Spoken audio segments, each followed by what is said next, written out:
5 persons were arrested in an early morning raid for stealing electricity in two St. Catherine communities. The Jamaica Public Service and the police conducted the 3-hour operation and are warning other guilty persons to get regularized or face the consequences. TVJ's Krista Campbell has the details.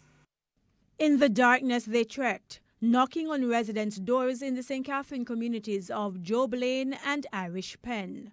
Police and a team from the Jamaica Public Service, JPS, on a pre-dawn operation to catch persons stealing electricity.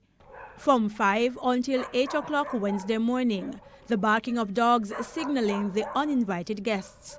And despite ingenious methods, the evidence was clear to see.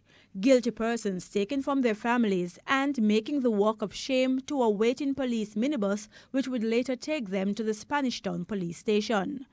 JPS says it's been trying to move away from such a hardline approach and is even working in the very same communities where Wednesday's operation took place to get persons to become legitimate customers. We have invested close to 120 million Jamaican dollars in these communities, regularizing and upgrading the system, right? However, persons are adamant that they are going to breach the system. They're adamant that they are going to steal regardless of the communication and the engagements that we have been having with them. JPS says it's been losing too much because of electricity theft, over $70 million annually, and it has to get persons to pay. This is a message to other communities as well, that we are coming. It may not be today, it may not be tomorrow, but we are coming because we know where theft is taking place and it has to stop.